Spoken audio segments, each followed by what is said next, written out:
اعوذ باللہ من الشیطان الرجیم يا أيها الذين آمنوا قوا أنفسكم وأهليكم نارا وقودها الناس والحجارة عليها ملائكة غلاظ شداد لا يعصون الله ما أمرهم ويفعلون ما يؤمرون۔ اے ایمان والو، تم اپنے آپ کو اور اپنے گھر والوں کو اس آگ سے بچاؤ جس کا ایندھن انسان اور پتھر ہے، جس پر سخت دل مضبوط فرشتے مقرر ہیں، جنہیں جو حکم اللہ تعالیٰ دیتا ہے اس کی نافرمانی نہیں کرتے بلکہ جو حکم دیا جائے بجا لاتے۔ للمتقین والصلاة والسلام على اشرف الانبیاء والمرسلین، اما بعد، قال اللہ تعالی فی القرآن المجید والفرقان الحمید، فاعوذ باللہ من الشیطان الرجیم، بسم اللہ الرحمن الرحیم، یا ایہا الناس اتقوا ربکم الذی خلقکم من نفس واحدہ وخلق منها زوجها وبث منهما رجالا كثيرا ونساء واتقوا الله الذي تساءلون به والأرحام إن الله كان عليكم رقيبا، وقال الرسول صلى الله عليه وسلم إن الدنيا كلها متاع وخير متاع الدنيا المرأة الصالحة۔ عزیزان گرامی قدر، محترم حضرات، بزرگان دین اور مہمان معزز اور میری ماؤں اور بہنوں، الحمدللہ اللہ کے فضل و کرم سے آج ہماری اور آپ کی یہ مجلس جو دین کے حوالے سے آج ہم اور آپ اکٹھا ہیں، اس کی صرف ایک وجہ ہے کہ آپ اور ہمارا اور آپ کا رشتہ کلمہ لا الہ الا اللہ محمد الرسول اللہ صلی اللہ علیہ وسلم کی وجہ سے ہے، اور الحمدللہ ہمارا یہ رشتہ بڑا قوی اور مضبوط ہے، ہمارا یہ رشتہ نہایت ہی پائیدار ہے۔ اللہ تبارک تعالیٰ اسے قائم اور دائم رکھے۔ دوستو، ماں اور بہنوں، دنیا کے اندر حقوق بہت ساری قسموں اور بہت سارے لوگوں کے حقوق ہمارے اور آپ کے اوپر واجب ہیں۔ کہیں پر والدین کے حقوق کا ذکر آتا ہے اور کہیں پر میاں بیوی یعنی شوہر اور بیوی کے حقوق کا ذکر آتا ہے، کہیں پر استاد کے حقوق کا ذکر آتا ہے۔ الغرض دنیا کے اندر بہت سارے قسم کے حقوق پائے جاتے ہیں اور بہت سارے لوگوں کے حقوق پائے جاتے ہیں۔ آپ آج کی اس مجلس میں میاں بیوی کے حقوق کیا ہیں اور اللہ کے رسول صلی اللہ علیہ وسلم جو ہمارے اور آپ کے لیے قدوہ تھے اور قدوہ ہیں، اللہ کے رسول صلی اللہ علیہ وسلم نے ایک شوہر کی حیثیت سے اپنی بیویوں کے ساتھ کس طرح سے زندگی گزارا ہے، شوہر کے لیے بیوی کے ساتھ کیسے رہنا چاہیے، شوہر کے حقوق کیا ہیں، انشاءاللہ العزیز ان تمام چیزوں کا ذکر آج کی ہماری اس مجلس میں ہونی ہے۔ اللہ تبارک تعالیٰ اس مجلس کو کامیاب بنائے۔ دوستو، میں آپ حضرات کو صرف اتنی سی بات کہہ دوں کہ شوہر یہ سوچ لے کہ شوہر کو اللہ کے رسول صلی اللہ علیہ وسلم نے بیوی کی خدمت اور بیوی کے حقوق کی جانب رغبت دلاتے ہوئے صرف اتنی سی بات آپ سن لیں کہ اللہ کے رسول صلی اللہ علیہ وسلم نے فرمایا کہ اگر شوہر اپنی بیوی کو ایک لقمہ بھی کھلاتا ہے تو یہ بھی عبادت ہے، اور بیوی یہ جان لے کہ اس دنیا کے اندر اگر بیوی، اللہ کے رسول صلی اللہ علیہ وسلم نے فرمایا کہ اگر اس دنیا کے اندر اللہ کو چھوڑ کر سجدہ کرنے کا کسی کو حق ہوتا تو وہ شوہر کو سجدہ کرنے کا حق ہوتا، لیکن چونکہ اللہ کو چھوڑ کر سجدہ کرنے کا کسی کو حق نہیں ہے، اس لیے بیوی شوہر کا بھی سجدہ نہیں کر سکتی ہے۔ میرے بھائیوں، ان احادیث سے آپ اندازہ کر سکتے ہیں، شوہر بھی اندازہ کر سکتا ہے اور بیوی بھی اندازہ کر سکتی ہے کہ ایک دوسرے کی اہمیت اور فضیلت کتنی زیادہ ہے۔ اس لیے میں یہ کہنا چاہوں گا کہ آپ شوہر ہیں، آپ بیوی کے حقوق ادا کیجئے، اور عورتیں یا بیویاں وہ بیوی ہیں، وہ شوہر کے حقوق ادا کریں، اور یاد رکھیں کہ اس دنیا کی سب سے بہترین پونجی، دنیا کی سب سے اچھی چیز، اللہ کے رسول صلی اللہ علیہ وسلم کی حدیث کے مطابق آپ صلی اللہ علیہ وسلم نے فرمایا کہ کہ ان الدنیا کلھا متاع، یہ ساری کی ساری دنیا ایک سامان ہے، ایک غرض ہے، ایک متاع، ایک سامان کی مانند ہے، اور اس دنیا کی تمام سامانوں میں سب سے بہترین پونجی، سب سے بہترین چیز، سب سے بہترین سامان المرأۃ الصالحہ، نیک بیوی ہے۔ اس لیے اللہ تبارک تعالیٰ سے دعا کیجیے کہ اللہ تعالیٰ ہم سب کو اس یہ کیا نام ہے، شوہر اور بیوی کے حقوق، یہ ایک گاڑی کے دو پہیے ہیں، اللہ تبارک تعالیٰ ہم دونوں کو اس بات کی توفیق عنایت فرمائے کہ ہم مل جل کر ایک گھر کو آباد کریں اور ایک دوسرے کے حقوق کو ہم زیادہ سے زیادہ پورا کرنے کی کوشش کریں۔ اللہ تبارک تعالیٰ ان باتوں کی ہم سب کو توفیق عنایت فرمائے۔ میں بلا تاخیر اپنے معزز مہمان کو دعوت دوں گا کہ شیخ محترم تشریف لائیں اور اپنے موضوع کی وضاحت کریں۔ وجزاکم اللہ خیرا واحسن الجزاء۔ الحمد لله رب العالمين الرحمن الرحيم مالك يوم الدين، ونشهد أن لا إله إلا الله، ونشهد أن سيدنا ومولانا محمدا عبده ورسوله أرسله إلى الناس كافة بشيرا ونذيرا. أما بعد، فإن خير الحديث كتاب الله، وخير الهدي هدي محمد صلى الله عليه وسلم، وشر الأمور محدثاتها، وكل محدثة بدعة، وكل بدعة ضلالة، وكل ضلالة في النار. أعوذ بالله السميع العليم من الشيطان الرجيم. بسم الله الرحمن الرحيم. لقد كان لكم في رسول الله أسوة حسنة لمن كان يرجو الله واليوم الآخر وذكر الله كثيرا. سبحانك لا علم لنا إلا ما علمتنا إنك أنت العليم الحكيم. رب اشرح لي صدري ويسر لي أمري واحلل عقدة من لساني يفقهوا قولي، واحلل عقدة من لساني يفقهوا قولي. عزیز ساتھیوں، دینی بھائیوں اور میری پیاری بہنوں، اللہ تبارک و تعالی کے فضل و کرم سے آج ہمیں اور آپ کو اس مبارک مجلس میں مل بیٹھنے کا جو موقع ملا ہے، اس سلسلے میں آپ کے سامنے مجھے چند باتیں میاں بیوی سے متعلق رکھنی ہے۔ یہ موضوع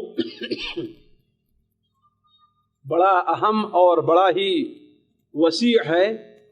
میں آج چاہتا ہوں کہ اس مختصر سے وقت میں آپ کے سامنے اللہ کے رسول صلی اللہ علیہ وسلم کا اسوہ مبارکہ کیا تھا اپنے گھر کے اندر اور اپنے ازواج مطہرات کے سلسلے میں، وہ رکھتا چلوں، اور وہیں سے یہ اندازہ کیا جا سکتا ہے کہ ہم اپنی اس ذمہ داری کے نبھانے میں، خواہ میاں ہیں اور یا بیوی ہیں، اپنی ذمہ داری کو نبھانے میں ہم کہاں تک کوتاہی کے شکار ہیں یا کہاں تک ہم اس ذمہ داری کو نبھا رہے ہیں۔ دیکھیے، میں آج کی مجلس میں یہ موضوع صرف اشارتاً ہی نہیں بلکہ بالکل ہی چھوڑتا چل رہا ہوں کہ میاں بیوی کے ایک دوسرے کے آپسی حقوق کیا ہیں۔ یہ موضوع اللہ نے موقع دیا تو کسی دوسری مجلس کا حصہ ہے۔ آج میں صرف یہ آپ کے سامنے بات رکھنا چاہوں گا کہ اللہ کے رسول صلی اللہ علیہ وسلم بحیثیت شوہر کے کس طریقے سے زندگی بسر کیا کرتے تھے، اور اس میں کوئی شک نہیں کہ آپ صلی اللہ علیہ وسلم کا نمونہ سب سے بہترین نمونہ ہے، خواہ وہ نمونہ عبادات کے سلسلے میں ہو، خواہ وہ نمونہ معاملات کے سلسلے میں ہو، خواہ وہ نمونہ گھریلو زندگی کے سلسلے میں ہو، خواہ وہ نمونہ مسجد یا مدرسے سے متعلق ہو۔ آپ صلی اللہ علیہ وسلم کا نمونہ ہی سب سے بہترین نمونہ ہے۔ دیکھیے، میں چند دنوں پہلے غور کر رہا تھا کہ اس دنیا کے اندر ایک کامیاب شوہر کے صفات کیا ہونی چاہیے، ایک کامیاب شوہر کے اخلاق کیا ہونا چاہیے۔ یعنی ایک شوہر اپنی زندگی میں وہ کیا کیا اسلوب استعمال کرے اور کیا کیا طریقہ اختیار کرے کہ وہ اپنے گھریلو زندگی کے اندر کامیاب ہو جائے. اور بہت سے لوگ یا بہت سے شوہر جو اپنے گھریلو زندگی کے اندر ناکام رہتے ہیں اور متعدد قسم کی شکایتیں میاں کو بیوی سے رہتی ہیں, بیوی کو اپنے میاں سے شکایتیں رہتی ہیں, ایک کو دوسرے سے شکایتیں رہتی ہیں. آخر اس کی اصل وجہ کیا ہے؟ شاید اس کا اندازہ آپ لوگوں کو یا وہ شخص جس کا تعلق صرف اپنی زندگی سے متعلق ہے اسے اس کا نہ ہو, لیکن وہ شخص جو عام لوگوں کی زندگی میں اترنا چاہتا ہے اور عام لوگوں کے مسائل کو بھی دیکھنا چاہتا ہے اور یہ چاہتا ہے کہ صرف اپنی نہیں بلکہ عام لوگوں کی مدد کر سکے, وہ ان مسائل کو اچھی طریقے سے جانتا ہے کہ ایک گھر کے اندر کس طریقے سے اختلافات ہوا کرتے ہیں. کبھی کبھی ایسی باتیں رہتی ہیں کہ وہ اختلاف قابل اختلاف ہوتا ہی نہیں, کبھی کبھی ایسی چیز رہتی ہے کہ وہ بات قابل ذکر رہتی ہی نہیں, اور کبھی کبھی جو اختلاف ہوتا ہے وہ محض بدظنی کی بنیاد پر ہوا کرتا ہے, اس کی حقیقت کوئی نہیں رہا کرتی ہے. تو اگر آپ میں سے کوئی اس زندگی کے اندر یا لوگوں کے ساتھ اس ناحیے سے تعلق رکھتا ہے کہ ان کے مسائل کو حل کرے, ان کے مسائل کے بارے میں سوچے اور غور کرے, تو آپ لوگ اس بات کو اچھی طریقے سے جانتے ہوں گے. تو اس کی اصل وجہ یہی ہے کہ ایک کامیاب شوہر کی جو صفات اور جو اخلاق ہونا چاہیے اس شخص نے, اس شوہر نے یا اس بیوی نے, ایک کامیاب بیوی کی جو صفات ہونی چاہیے اس نے اس کا استعمال نہیں کیا ہے. اب اگر ہم دیکھ لیں کہ ایک کامیاب شوہر کی صفات یہ ہیں اور پھر یہ دیکھیں کہ ہمارے نبی صلی اللہ علیہ وسلم ان صفات کے اندر کس طریقے سے کامل تھے اور ان صفات کو آپ صلی اللہ علیہ وسلم کس طریقے سے پورا کیا ہے, تو یہ بات واضح ہو جائے گی کہ سب سے کامل شوہر اس زمانے اس دنیا کے اندر کوئی گزرا ہے تو وہ کون ہے؟ ہمارے نبی حضرت محمد مصطفیٰ صلی اللہ علیہ وسلم ہیں. اسی لیے تو اللہ تبارک و تعالیٰ نے آپ کے بارے میں فرما دیا لَقَدْ كَانَ لَكُمْ فِي رَسُولِ اللَّهِ أُسْوَةٌ حَسَنَةٌ, رسول کی زندگی تمہارے لیے بہترین نمونہ ہے, عبادت میں بھی نمونہ ہے, میدان جنگ میں بھی نمونہ ہے, عام معاملات میں بھی نمونہ ہے, میاں بیوی کے ساتھ کیا تعلقات ہیں اس بارے میں بھی نمونہ ہے. اسی لیے آپ دیکھیں گے کہ دنیا کی کوئی بیوی ایسی نہیں ہوگی یا دنیا کا کوئی شوہر ایسا نہیں ہوگا جو اپنے ذاتی معاملات کو عام لوگوں کے سامنے رکھے, بلکہ عام لوگوں کے سامنے رکھنا ایک بے حیائی سمجھی جائے گی. البتہ ازواج مطہرات کو یہ مکمل اختیار حاصل تھا اور مکمل آزادی حاصل تھی کہ جو کچھ بھی نبی صلی اللہ علیہ وسلم کی زندگی پرائیویٹ زندگی کے متعلق دیکھتی ہیں وہ لوگوں کے سامنے بیان کر دے. کیوں؟ اس لیے کہ نبی صلی اللہ علیہ وسلم تمام دنیا کے مسلمانوں کے لیے بہترین نمونہ تھے, اور یہ بات بالکل کھل کر کے سامنے آ گئی ہے 19ویں صدی کے شروع کے اندر. جس طریقے سے آج دنیا سیاسی اعتبار سے ایک عجیب خلفشار کی شریک ہے, عجیب خلفشار کا شکار ہے, اسی طریقے سے 19ویں صدی کے شروع کے اندر بھی دنیا سخت خلفشار کی شکار تھی. چاروں طرف سے خصوصاً عالم اسلامی کے اوپر دشمن اسلام کی الغار تھی. فرانس کی الغار ایک طرف سے تھی, برطانیہ کی الغار دوسری طرف سے تھی, اور اس طرف سے دوسرے مغربی ممالک کی الغار مسلمانوں پر دوسری طرف سے تھی, حتیٰ کہ دنیا ساری کی ساری عجیب خلفشار کی شکار تھی. تو اس وقت ایک انگریز مؤلف نے کہا تھا کہ آج دنیا کی تمام برائی کے خاتمے کا صرف ایک ذریعہ ہے, وہ یہ ذریعہ ہے کہ حضرت محمد مصطفیٰ صلی اللہ علیہ وسلم کے طریقے کو اپنا لیا جائے. یعنی یہ ایسی بات ہے جو ایک کافر اور ایک غیر مسلم شخص کہہ رہا ہے. تو وہی بات میں آپ کے سامنے کہنا چاہتا ہوں کہ آج ہماری ازدواجی زندگی کے اندر جو مختلف قسم کے خلفشار, مختلف قسم کے اختلافات ہیں, اس کا سب سے بڑا حل یہ ہے کہ ہم اپنی زندگی کے اندر اللہ کے رسول صلی اللہ علیہ وسلم کی سیرت کو اپنا لیں اور دیکھیں کہ آپ صلی اللہ علیہ وسلم نے ایک شوہر کی حیثیت سے, گھر کے ایک ذمہ دار کی حیثیت سے, گھر کے اندر ایک مربی کی حیثیت سے آپ صلی اللہ علیہ وسلم نے کس طریقے سے زندگی بسر کی ہے. ساتھیوں اور میری پیاری بہنوں, ہم نے جہاں تک غور کیا ہے, دیکھیے ایک کامیاب شوہر کے لیے سب سے پہلی چیز جو ضروری ہوتی ہے وہ بہترین اخلاق کا ہونا ہوتا ہے. اس کے بعد جو دوسری بڑی اہم چیز ہوتی ہے بہترین اخلاق کے اندر وہ یہ ہے کہ شوہر بردبار مزاج ہو, حلیم الطبع ہو، بات بات پر غصہ ہونے والا، بات بات پر چڑھ جانے والا، اپنی مزاج کے خلاف کوئی بھی چیز پڑے اس کے اوپر بفر جانے والا جو بھی شوہر ہوگا وہ کبھی کامیاب نہیں ہوگا۔ اسی طریقے سے ایک کامیاب شوہر کے لیے یہ بھی ضروری ہے اور ایک کامیاب بیوی کے لیے یہ بھی ضروری ہے کہ ایک دوسرے کی نفسیات کو پہچانیں، ایک دوسرے کی فطرت کا خیال کریں، ایک دوسرے کی فطرت کو سمجھیں، ایک دوسرے کی ضروریات کو، ایک دوسرے کی غیر ضروری چیز لیکن ایک اس کی طبیعت کے لیے سکون اس کے اندر ہے، اس کو پہچانے۔ یہ بھی گھر کے اندر ایک شوہر کے کامیاب ہونے کے لیے بہت ضروری چیز ہے۔ اسی طریقے سے ایک کامیاب شوہر کے لیے کامیاب ہونے کی ایک چیز جو بہت اہم ہے وہ یہ ہے کہ صرف دنیاوی معاملات کا خیال نہ رکھے، صرف دنیاوی معاملات کی طرف توجہ نہ دے، صرف دنیاوی معاملات میں کامیابی اور دنیاوی معاملات کے اندر اپنی ترقی کی طرف توجہ نہ دے، بلکہ آخرت کے بارے میں بھی غور کرے کہ ہمارے لیے آخرت میں کیا کیا چیزیں مفید ہو سکتی ہے۔ اس لیے کہ بسا اوقات انسان صرف دنیاوی لحاظ سے کامیابی کے بارے میں سوچے تو ہم اسے کہیں کہ یقیناً وہ کامیاب نہیں ہو سکتا، خاص طور پر اگر مسلمان ہے تو۔ کیوں؟ اس لیے کہ اگر آخرت کے بارے میں غور نہیں کر رہا ہے تو شیطان وہاں پر بیچ میں کود پڑے گا اور اختلاف پیدا کرنے کی کوشش کرے گا، جیسے کہ ہمارے نبی حضرت محمد مصطفیٰ صلی اللہ علیہ وسلم نے بڑے واضح الفاظ میں فرما دیا کہ جس وقت اللہ تبارک و تعالی نے مکہ مکرمہ کو فتح کر دیا اور لوگ فوج در فوج، جوک در جوک کثرت سے جب اسلام کے اندر داخل ہونے لگے تو اس نے سوچا کہ اب ایسا محسوس ہو رہا ہے کہ جزیرے عرب کے اندر میری دال نہیں گلے گی، جزیرے عرب میں میرا بس نہیں چلے گا، لیکن ایک چیز سے پھر بھی مایوس نہیں ہوا، ایک بات سے پھر بھی مایوس نہیں ہوا۔ وہ کس بات سے؟ آپس کے اندر لڑانے سے، آپس میں اختلاف پیدا کرنے سے، دو بھائیوں میں لکڑی لگانے سے، میاں بیوی کے درمیان اختلاف پیدا کرنے سے۔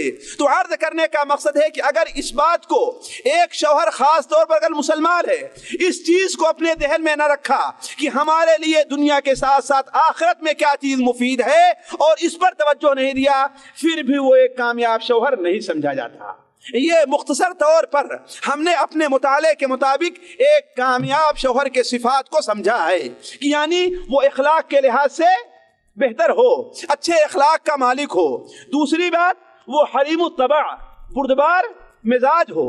تیسری چیز کہ وہ دوسروں کی ضروریات پر بھی توجہ دے، یہ نہیں کہ اپنا الو سیدھا ہو گیا اور معاملہ بن گیا، نہیں، جس طریقے سے اپنی ضروریات کو سمجھے اور اپنی ضروریات کو پوری کرنے کی کوشش کرے، اس طریقے سے اپنی شریک حیات جو ہے اس کی زندگی کی جو ضروریات ہے، خاص ضروریت خاصہ ہے یا ضروریت عامہ ہے، عام ضرورت ہے یا خاص ضرورت ہے، پرائیویٹ زندگی سے متعلق ضرورت ہے یا معاشرتی زندگی سے متعلق جو ضرورت ہے اس کی ضرورت کا بھی کو بھی دھیان میں رکھے۔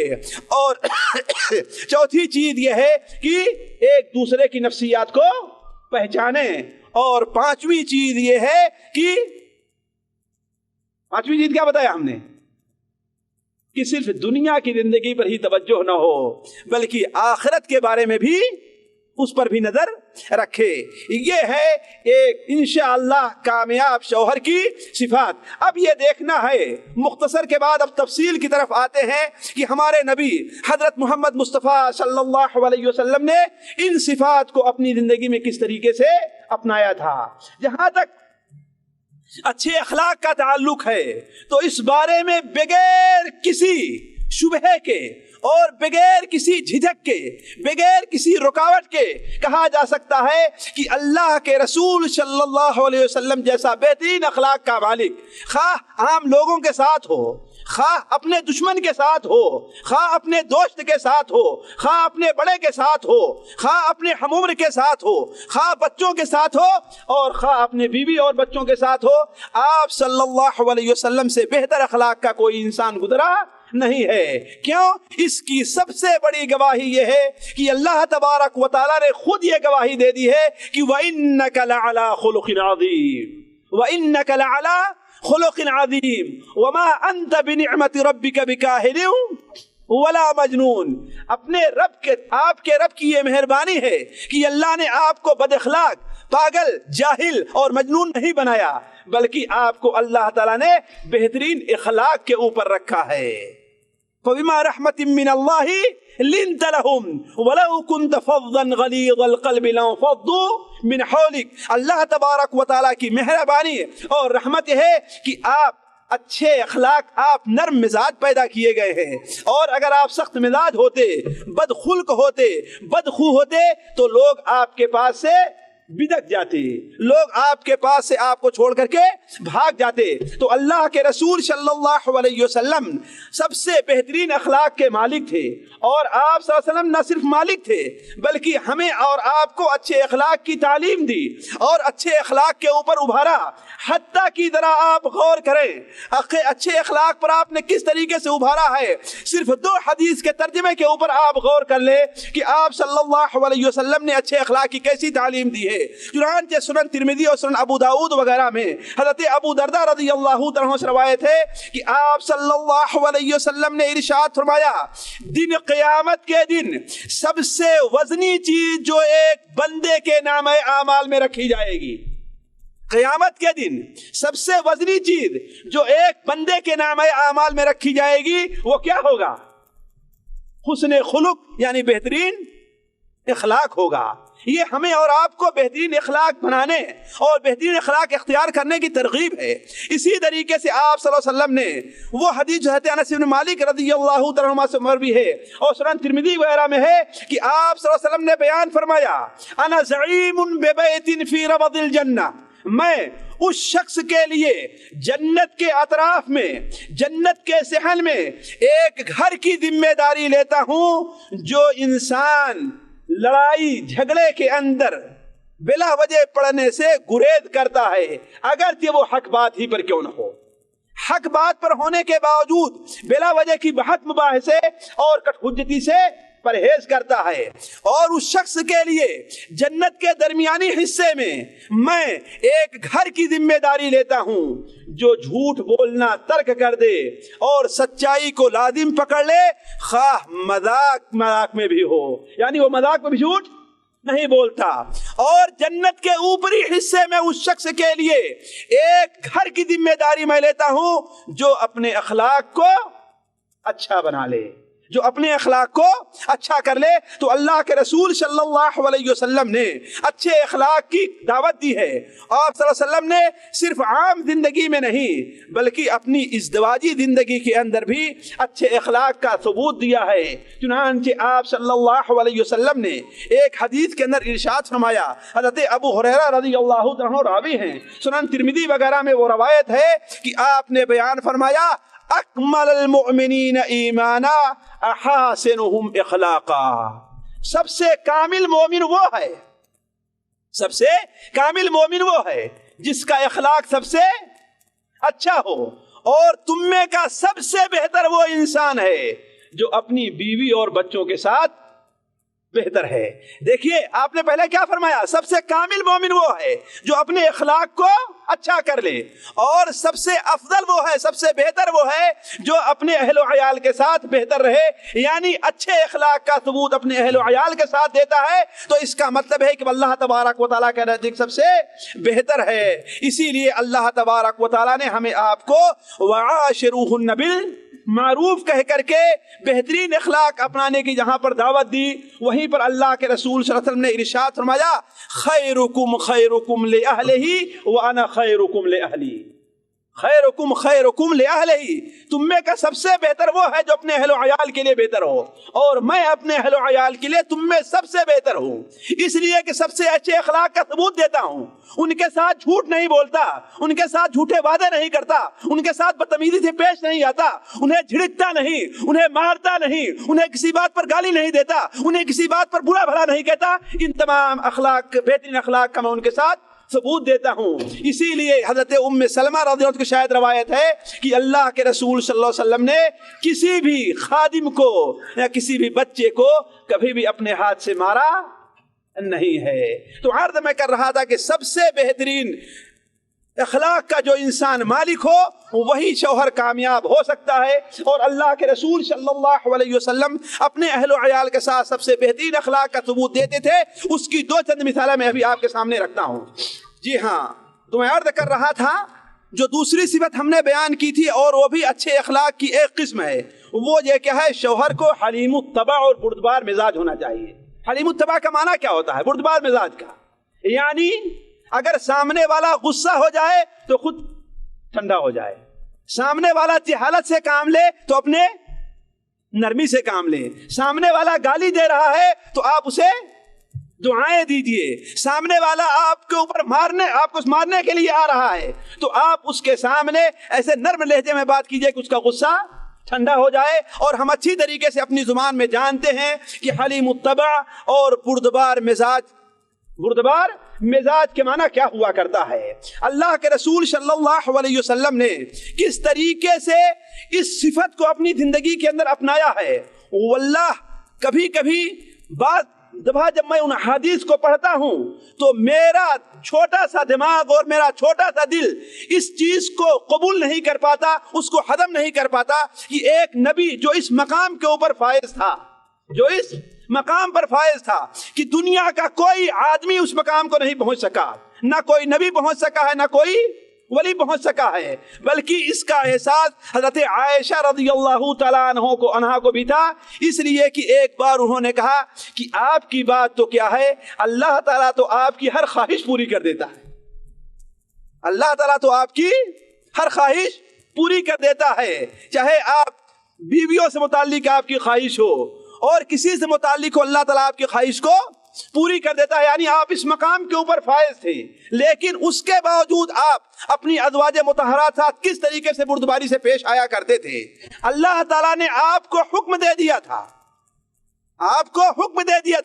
کہ جس کے ساتھ آپ زندگی بسر کرنا چاہیں زندگی بسر کریں، اور جس سے کنارہ کش ہونا چاہے کنارہ کش ہو جائیں۔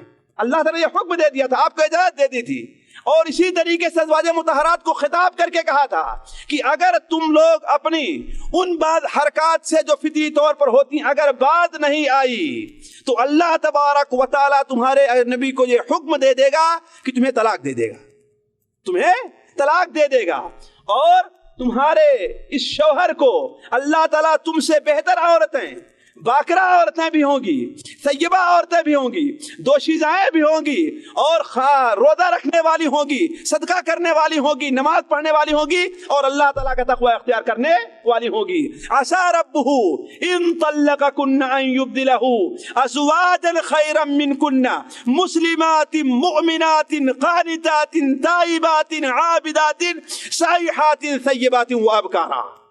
اگر تم لوگ اپنی ان غلطیوں سے باز نہیں آئی، ان ناجائز مطالبات سے تم اب رکے نہیں رہے، تو یقین مان لو کہ یہ نبی تمہیں طلاق دے دے گا، اور جب نبی تمہیں طلاق دے دے گا تو اللہ تبارک و تعالیٰ بدل دے گا اسے دوسری ایسی بیویاں، مسلمات جو مسلمان ہوگی، مؤمنات مومن ہوگی، قانتات تائبات اللہ تعالیٰ رجوع کرنے والی ہوگی، توبہ کرنے والی ہوگی، سائحات روزہ رکھنے والی ہوگی، سیبات ان میں سیبہ عورتیں بھی ہوں گی اور باکرہ بھی ہوں گی، دوشیزائیں بھی ہوں گی۔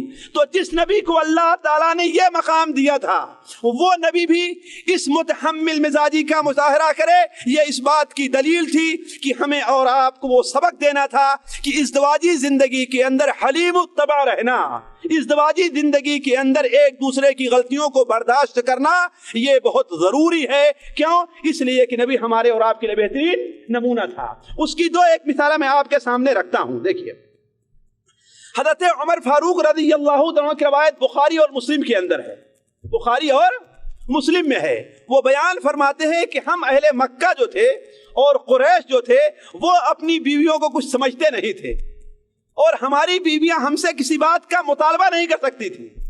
لیکن جب ہم مدینہ منورہ تشریف لے آئے، ہم لوگ ہجرت کر کے آئے، مدینہ منورہ ہجرت کر کے آئے، تو کیا دیکھا کہ یہاں ان کی بیویاں تو شوہروں کے اپنے شوہروں پر غالب آئی ہیں، ان سے الٹ کر کے باتیں، انہیں الٹ کر کے جواب دے دیتی۔ تو کہا کہ ایک دن ایسا ہوا کہ ہم نے کوئی بات کہی تو میری بیوی نے الٹ کر کے مجھے جواب دے دیا۔ میں نے کہا کہ ارے یہ بدتمیزی تم نے کہاں سیکھی ہے، الٹ کر کے تم مجھے جواب دے رہی ہو؟ کہا کہ تم اپنی باتیں کرتے ہو، اللہ کے رسول صلی اللہ علیہ وسلم کی بیویاں بھی آپ کو الٹ کر کے جواب دیتی ہیں، اور بسا اوقات کوئی آپ سے ناراض ہوتی اور شام تک بات نہیں کرتی، آپ سے ناراض ہو جاتی اور شام تک بات نہیں کرتی۔ حضرت عمر نے فرمایا کہ ارے ایسا کچھ ہے؟ کہا کہ ہاں ایسا ہے. چنانچہ اسی وقت کپڑا پہنے اور کپڑا پہن کر کے اپنی بیٹی حضرت حفصہ کے پاس آ گئے جو اللہ کے رسول صلی اللہ علیہ وسلم کی زوجیت میں تھی. کہا کہ حفصہ کہا ایسا ہوا کرتا ہے. کہا کیا؟ کہا تم لوگ کبھی کبھار اللہ کے رسول سے ناراض ہو جاتی ہو اور الٹا ان کا جواب دے دیتی ہو, اور بسا اوقات آپ ایسے ناراض ہوتے ہیں کہ شام تک آپ سے تم لوگوں سے بات نہیں کرتے. کہا ایسا تو ہوتا ہے. کہا تب تو تم لوگ ہلاک اور برباد ہو گئے. اے میری بیٹی, اگر تمہیں کسی چیز کا مطالبہ ہے تو مجھ سے مانگو, میں وہ چیز پوری کر دوں گا, لیکن اللہ کے رسول صلی اللہ علیہ وسلم کو ناراض نہ کرو, اس لیے کہ اللہ کے رسول صلی اللہ علیہ وسلم ناراض ہو گئے تو تمہاری زندگی بیکار ہے. تو عرض کرنے کا مقصد کہ اللہ کے رسول صلی اللہ علیہ وسلم اپنے ازواج مطہرات سے اس طریقے سے پیش آیا کرتے تھے. اور جو چیز مجھے سب سے زیادہ حیران کر دیا ہے, اور اس حدیث کو جب ہم نے آج سے چند سال پہلے پڑھا تو میں اپنا سر پکڑ کر کے بیٹھ گیا کہ اے میرے پیارے نبی, فدا ہو آپ کے اوپر میرے ماں اور باپ, کتنے متحمل مزاج آپ تھے, کتنے بردبار آپ تھے کہ اللہ تعالیٰ آپ کو ایک طرف وہ مقام دے رہا ہے, لیکن اس کے ساتھ ساتھ آپ کس طریقے سے ایک عام عورت کے ساتھ کس طریقے سے آپ بردباری سے پیش آ رہے ہیں. چنانچہ ذرا غور کریں, حضرت عائشہ رضی اللہ تعالیٰ عنہ کا بیان ہے. میں چاہوں گا کہ اس حدیث کے اوپر ذرا اچھی طریقے سے غور کریں گے کہ کیا ہم آپ صلی اللہ علیہ وسلم کے مقابلے میں کوئی درجہ رکھتے ہیں دینی لحاظ سے یا دنیاوی لحاظ سے. اللہ تعالیٰ کیا ہمارا کوئی مقام ہے, کوئی اہمیت ہے ہماری؟ اگر اہمیت کو جاننا ہو دیکھ لیں کہ اللہ کو ہم نے کیا اہمیت دی ہے, پھر ہم دیکھیں کہ اللہ ہمیں کیا اہمیت دیتا ہے. لیکن اللہ کے رسول صلی اللہ علیہ وسلم بغیر کسی شک و شبہ کہا جا سکتا ہے کہ سب سے افضل وہ انسان تھے, سب سے بہتر وہ انسان تھے, دنیاوی لحاظ سے بھی اور دینی لحاظ سے بھی. اور یہ ایسی چیز ہے جس کا اعتراف دنیا کا کافر بھی کرتا ہے, اور آپ اچھی طریقے سے جانتے ہیں کہ امریکہ کے ایک نصرانی اور کافر نے دنیا کے 100 بڑوں کا ذکر کیا جن کا اثر دنیا کی زندگی پر زیادہ پڑا ہے, تو سب سے پہلے مقام پر کس کو رکھا تھا؟ اللہ کے رسول صلی اللہ علیہ وسلم کو. یعنی اس نے بھی ثابت کر دیا, اللہ تعالیٰ نے اس کی زبان بھی یہ بتلا دیا کہ سب دنیاوی لحاظ سے بھی سب سے اعلیٰ مقام کس کا ہے؟ اللہ کے رسول صلی اللہ علیہ وسلم کا. اس کے باوجود آپ کس طریقے سے متحمل مزاج ہیں. چنانچہ حضرت عائشہ بیان فرماتی ہیں, ہم لوگ ایک سفر میں جا رہے تھے تو ایسا تھا کہ میرے اونٹ کے اوپر جو سامان تھا وہ سامان تھوڑا سا ہلکا تھا, اور میرا اونٹ ماشاءاللہ تندرست تھا اور تیز چلنے والا تھا. اور حضرت صفیہ بنت حوی, ان کا اونٹ جو ہے کمزور تھا اور ان کا سامان زیادہ تھا. تو آپ نے لوگوں سے کہا کہ ایسا کرو کہ حضرت عائشہ کا سامان اٹھا کر صفیہ کے اونٹ پہ رکھ دو, اور صفیہ کا سامان اٹھا کر کے عائشہ کے اونٹ پہ رکھ دو, تاکہ اس طریقے سے ہلکا سامان جو ہے وہ کمزور اونٹ پر ہو جائے گا اور بھاری سامان مضبوط اونٹ پر, طاقتور اونٹ پر ہو جائے گا, تو قافلے کے چلنے میں آسانی ہوگی. حضرت عائشہ رضی اللہ تعالیٰ عنہ کا یہ سننا تھا کہ پارا چڑھ گیا, 40 ڈگری سے اوپر پہنچ گیا, اور کہا کہ میں اس یہودیہ کو اپنا اونٹ دوں گی, یہ کیسے ہو سکتا ہے؟ آپ صلی اللہ علیہ وسلم نے فرمایا کہ اے عائشہ, دیکھیے آپ کی بات کو رد کیا غصے میں آ کر کے, لیکن آپ غصہ نہیں ہوئے, آپ ناراض نہیں ہوئے, آپ نے آرڈر نافذ نہیں کیا کہ میرا آرڈر ہے اسے مانا تمہیں ضروری ہے, اور اگر ہم میں کا کوئی ہوتا تو خاموش رہو, میری بات مانو, میں جو کچھ کہہ رہا ہوں. یہی ہوتا کہ نہیں ہوتا؟ لیکن آپ صلی اللہ علیہ وسلم نے کیا کہا کہ اے عائشہ, مسئلہ یہ نہیں ہے, تمہارے اوپر ظلم نہیں کیا جا رہا ہے, تمہارے اوپر ظلم نہیں کیا جا رہا ہے. صورتحال یہ ہے کہ ایسی صورت اختیار کی جائے کہ قافلے کو چلنے میں کوئی دقت نہ ہو, لوگ آسانی سے چلے. یہ دیکھو رکاوٹ پیش آ رہی ہے, قافلہ یہ اونٹ آہستہ آہستہ چل رہا ہے, دوسرے اونٹوں کو چلنے میں پریشانی ہوتی ہے. اس لیے میں کہہ رہا ہوں کہ اپنا سامان اس کے اوپر رکھ دو, اور اس کا سامان تمہارے اوپر پر رکھ دیا ہے تاکہ قافلہ چلنے میں آسانی ہو. حضرت عائشہ اور بگڑ گئی, کہا ارے مسلمانوں دیکھو یہ یہودیہ اللہ کے رسول پر کتنا غالب آ گئی ہے, یہ یہودیہ اللہ کے رسول پر کتنا غالب آ رہی ہے کہ میرے ساتھ کس طریقے سے ناانصافی ہو رہی ہے کہ میرا اونٹ لے کر کے اسے دے دیا جا رہا ہے. آپ صلی اللہ علیہ وسلم نے فرمایا کہ عائشہ, مسئلہ یہ نہیں ہے کہ تمہارے اوپر ظلم ہے, مسئلہ یہ ہے کہ صرف ایک صورتحال سے نپٹنے کے لیے یہ بہترین طریقہ ہے. تو حضرت عائشہ نے فرمایا, کیا آپ سمجھتے ہیں کہ آپ اللہ کے رسول ہیں پھر بھی آپ ناانصافی کر رہے ہیں؟ سوچے کتنی بڑی بات کہہ دیا. آپ سمجھتے ہیں کہ آپ اللہ کے رسول ہیں پھر بھی آپ ناانصافی کر رہے ہیں. آپ صلی اللہ علیہ وسلم غصہ نہیں ہوئے، آپ نے تھپڑ نہیں مارا، آپ نے طلاق نہیں دے دیا، آپ نے طلاق دینے کی دھمکی نہیں دی، لیکن آپ نے کیا فرمایا کہ عائشہ ہنسے اور مسکرائے اور کہا کیا تمہیں اس بارے میں شک ہے کہ میں اللہ کا رسول ہوں؟ تمہیں اس بارے میں کوئی شبہ ہے کہ میں اللہ کا رسول ہوں؟ تو کہا جب آپ سمجھتے ہیں کہ آپ اللہ کا رسول ناانصافی کیوں کر رہے ہیں؟ حضرت ابوبکر صدیق رضی اللہ عنہ درمیان وہاں پر پہنچ کر کے حضرت عائشہ کو ایک تھپڑ رسید کیا کہ بدبخت تو کیا کہہ رہی ہے، اللہ کے رسول نہیں؟ تو عرض کرنے کا مقصد کی طرح دیکھیے، اس موقف کے اوپر آپ ذرا غور کیجئے کہ اللہ کے رسول صلی اللہ علیہ وسلم جس مقام پر فائز تھے اور حضرت عائشہ کی اس بات کو کس بردباری اور حلیم الطبعی اور نرمداری سے آپ نے اس کو برداشت کر لیا۔ اور آپ دوستو، یہ میں بہت سے لوگوں پر تجربے کی بات کہہ رہا ہوں کہ بسا اوقات عورت بھی ایک انسان ہے، اس کے بھی جذبات ہیں، وہ بھی غصہ ہوتی ہے، وہ بھی ناراض ہوتی ہے، اس کے اندر بھی ہیجان پیدا ہوتا ہے، اس کے اندر بھی غصے شیطان اس کے اوپر بھی سوار ہوتا ہے جیسے ہمارے اوپر سوار ہوتا ہے۔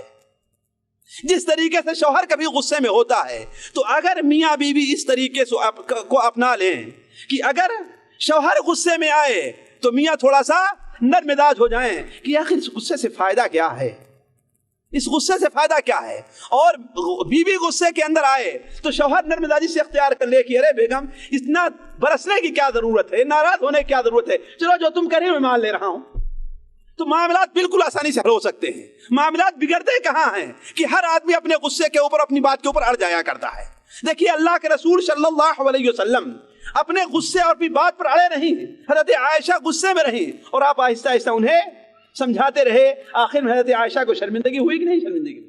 تو عرض کرنے کا مقصد یہ ہے، ایک کامیاب شوہر کے لیے بہت اہم چیز ہے اور بہت ضروری ہے کہ وہ متحمل مزاج ہو، بردبار ہو، حلیم الطبع ہو، اپنے ناقص عقل رکھنے والی بیوی اس کے غصے کو اس کے برداشت کرے اور اس کے جذبات کی قدر کرے۔ اگر ہمیشہ یہی سمجھتا رہے کہ ہاں بھائی چونکہ میں کماتا ہوں، میں کھلاتا ہوں، میں مرد ہوں، میں سب کچھ ہوں، ہر جگہ اگر میں رہا تو نتیجہ ہے کہ میں کے بعد کیا ہوگی، تو ہوگی، اور جہاں تو میں کی بات آئی معاملہ گڑبڑ ہو جائے گا۔ تو عرض کرنے کا مقصد یہ ہے کہ اللہ کے رسول صلی اللہ علیہ وسلم بحیثیت شوہر کس طریقے سے آپ نے حلیم الطبعی اور بردباری اور نرم مزاجی کا آپ نے مظاہرہ کیا ہے، یہ ہمارے اور آپ کے لیے بڑی اہم چیز ہے۔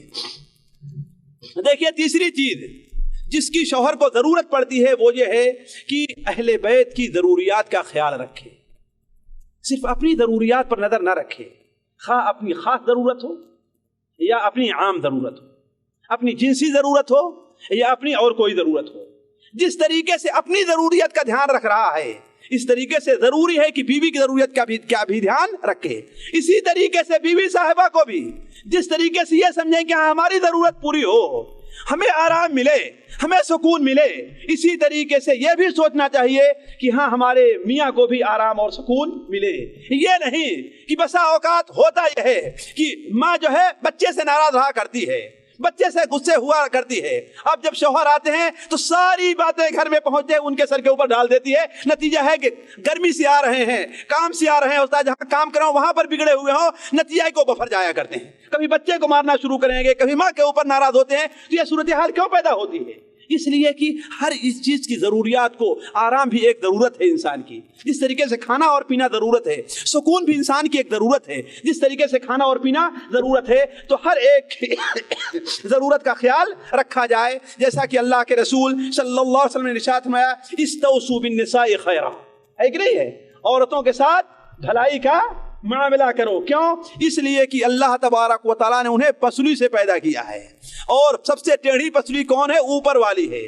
اگر تم اسے سیدھا کرنے جاؤ گے تو توڑ دو گے، اور اگر اس کے ٹیڑھے رہنے کے باوجود کسی طریقے سے اپنا گزارا کرنا چاہو گے تو گزارا کرو گے۔ یعنی کہنے کا مطلب یہ ہے کہ ایک عورت ہے، اس کی متعدد ضروریات ہیں، ضرورت ہے کہ ان ضرورت کو دھیان میں رکھا جائے، ہے کہ نہیں؟ اس کی ضرورت ہے، فطری طور پر عورت اپنے اہلے یعنی اپنے ماں باپ بھائی بچوں بہن طرف زیادہ مائل ہوتی ہے، زیارت کرنا اس کی ضرورت ہے۔ اب اگر ہم سیدھے یہ حکم لگا دیں کہ نہیں وہاں نہیں جانا ہے، اپنے باپ سے نہیں ملنا ہے، اپنی ماں سے نہیں ملنا ہے، اگر اس کے پاس اپنی کوئی ذاتی کمائی ہے تو اسے اپنے باپ پر خرچ کرنا چاہتی ہے، اپنی بہن پر خرچ کرنا چاہتی ہے، تو یہ اس کی ایک فطری ضرورت ہے۔ یہ ایک فطری ضرورت ہے، فطری رغبت ہے، اس کو بھی پورا کرنے کا ہمیں اور آپ کو دھیان دینا چاہیے۔ ہم جانتے ہیں کہ بہت سے موقع پر بہت سی خرابیاں جو پیدا ہوتی ہیں اسی فطری ضرورت کو سمجھنے کے لیے نہیں۔ اور یہ بھی دیکھیں کہ عمومی طور پر ہم یہ دیکھتے ہیں کہ میاں صاحب جو ہے گھر کی ساری ذمہ داری بیوی کے اوپر ڈال دیتے ہیں۔ کھانا ہے تو، پکانا ہے تو، برتن دھولنا ہے تو، کپڑا دھولنا ہے تو، بچے کی خدمت کرنی ہے تو، گھر کی صفائی کرنی ہے تو، ساری کی ساری ذمہ داری کس کے اوپر رہتی ہے؟ بیوی کے اوپر۔ بسا اوقات اگر بیوی بیمار ہو گئی اور کھانا نہیں پکا سکی تو لاؤ ہوٹل سے کھا لو، ہے کہ نہیں ہے؟ لیکن اپنے گھر میں کچھ کرنے نہ جاؤ۔ اور اگر کپڑے پڑے ہوئے ہیں بغیر دھولے ہوئے تو یہ نہیں کہ اپنے مشین میں ڈال کر کے دھول دو، یہ نہیں کریں گے، بلکہ 1 ہفتے 2 ہفتے تک کپڑے اگر پڑے رہیں تو اس کی کوئی پرواہ نہیں کی جاتی ہے۔ نہیں، ضرورت یہ ہے کہ آپ بھی اس کی ضرورت کو پہچانیں۔ آپ یہ سمجھیں کہ آپ کیا ہیں، آپ بڑے ڈاکٹر ہیں، آپ بڑے انجینئر ہیں، آپ بڑے علامہ ہیں، آپ بڑے مولانا ہیں، آپ بڑے کام کرنے والے ہیں، سب کچھ ہیں، لیکن اللہ کے رسول صلی اللہ علیہ وسلم مقام کو نہیں پہنچ سکتے۔ امام بخاری رحمہ اللہ اپنی کتاب صحیح البخاری کے اندر باب باتے کتاب النفقات میں باب خدمت الرجل اہلہ، باب خدمت الرجل اہلہ، باب اس بیان میں کہ مرد اپنے اہل و عیال کی خدمت کرے، شوہر اپنے بیوی کی، اپنے گھر والوں کی خدمت کرے۔ اور اس کے اندر ایک حدیث نقل کی ہے، حضرت اسود ابن یزید ایک مشہور تابعی ہیں، وہ بیان فرماتے ہیں کہ ہم نے حضرت عائشہ رضی اللہ تعالیٰ عنہا سے سوال کیا کہ ہمارے نبی حضرت محمد مصطفیٰ اپنے گھر میں کیسے رہا کرتے تھے؟ آپ گھر میں داخل ہوتے تھے تو آپ کا کیا معمول رہا کرتا تھا؟ حضرت عائشہ رضی اللہ تعالیٰ نے فرمایا کہ جب گھر میں رہتے تھے کان فی محنت اہلہ، اپنے گھر والوں کی خدمت میں رہا کرتے تھے، بکریاں دو لیا کرتے تھے، اگر جوتا ٹوٹ گیا ہے تو اس کو سل لیا کرتے تھے۔ آج ہم میں سے کتنے لوگ ہیں ان کا کپڑا پھٹ جاتا ہے تو اگرچہ مشین چلا سکتے ہیں لیکن مشین چلا کے اپنا کپڑا سلیں گے نہیں، کیوں؟ یہ بیوی کی ذمہ داری ہے۔ ہوتا ہی نہیں ہوتا ہے۔ تو ایک دوسرے کی ضروریات کو سمجھنے کی کوشش کریں جس طریقے سے اللہ کے رسول نے یہ سمجھا ہے اور اس کا اہتمام کیا ہے۔ امام ترمذی رحمہ اللہ اپنی کتاب الادب المفرد کے اندر، شمائل ترمذی کے اندر، اور امام بخاری رحمہ اللہ اپنی کتاب الادب المفرد میں ایک دوسری حدیث حضرت عائشہ سے نقل فرماتے ہیں کہ آپ سے پوچھا گیا کہ اللہ کے رسول صلی اللہ علیہ وسلم گھر میں کیا کیا کرتے تھے؟ تو آپ نے فرمایا ارے بھائی کانا بشرا من البشر، عام انسانوں کے طریقے سے آپ بھی ایک انسان تھے، اپنے کپڑے سے چلڑ کو مار لیا کرتے۔ چلڑ سمجھتے ہیں نا؟ کپڑے کے اندر گرمی کی وجہ سے ایک سفید یعنی کچھ پیلے رنگ کے مائل ایک معمولی سے کیا کیڑا پڑ جاتا ہے یہاں پر بغل کے اندر اور عمومی طور پر، اور وہ کاٹتا بہت ہے، اسے چیلڑ کہتے ہیں، ایک نہیں ہے، وہ ایک کیڑا رہتا ہے چھوٹا سا، تو آپ اسے اپنے کپڑے سے نکال کر کے مار لیا کرتے تھے اور اپنی بکری کو دو لیا کرتے تھے، اور اپنے جوتا اگر ٹوٹا ہوا ہے، چپل ٹوٹا ہے تو اسے سل بھی لیا کرتے تھے۔ یہ آپ کا معمول تھا۔ تو آخر ہم یہ سنت کیوں نہیں اپناتے؟ ہم یہ طریقہ کیوں نہیں اپناتے؟ گھر میں داخل ہو سکتا ہے کچھ پکانے کی ضرورت ہے، بیگم کا ہوتا ہے مزاج خراب ہو، غصے کی وجہ سے، بیماری کی وجہ سے، بچوں کے اندر مشغولیت کی وجہ سے، کسی اور وجہ سے بہت سی ضروریات گھر میں رہتی ہیں جو پورا نہیں کر پاتی ہے عورت۔ خاص طور پر اگر بچے بہت زیادہ ہوں، 2 3 4 5 6 ہو جائیں، اور خاص طور پر اگر بچے معمولی 2 3 4 چھوٹے چھوٹے ہوں تو کوئی بھی عورت آسانی سے ضروریات کو پوری نہیں کر سکتی ہے۔ تو آخر یہ ساری کی ساری ذمہ داری ہم اس کے اوپر کیوں رکھ دیں؟ ہمیں جو وقت ملتا ہے ہم اس وقت کو نکال کر کے اس سے فائدہ اٹھا کر کے اپنے گھر کی خدمت کیوں نہ کریں، بجائے اس کے کہ ساتھیوں سے گپ سڑاکے میں رہ جائیں۔ بہت سے لوگ یہ سمجھتے ہیں کہ ہم دین کا کام کر رہے ہیں، ہم یہ کام کر رہے ہیں، اور یہ سارا کام چھوڑ کر کے بیوی کی جو ذمہ داری اس کو اس کے حوالے کر دیا کرتے ہیں۔ نتیجہ یہ ہے کہ وہ بیچاری پریشان ہو جاتی ہے اور بسا اوقات صورتحال یہ پہنچتی کہ برداشت کرتے کرتے اس کے برداشت کا پیمانہ، صبر کا پیمانہ لبریز ہو جاتا ہے۔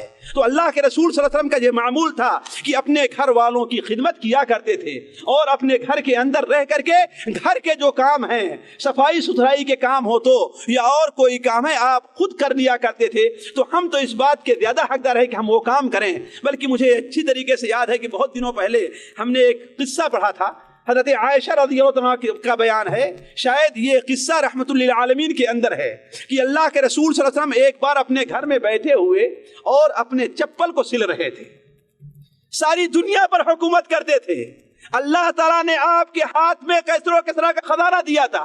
اللہ تعالیٰ نے یہ کہا تھا کہ اگر آپ چاہیں تو ہتھباڑ کو آپ کے لیے سونا بنا دوں، لیکن آپ راضی نہیں ہوئے اور آپ سواری کرتے تھے گدھے کے اوپر اور آپ اپنے ہاتھ سے جوتے کو سل لیا کرتے تھے. ظاہر بات ہم اور آپ اس مقام کو نہیں پہنچ سکتے، تو کم سے کم ہم آپ بچے کا پیمپر تو بدل سکتے ہیں کہ نہیں بدل سکتے؟ اس کی ٹٹی تو صاف کر سکتے ہیں، لیکن کتنے لوگ ہیں جو ایک خدمت اپنی بیوی کی انجام دیتے ہیں؟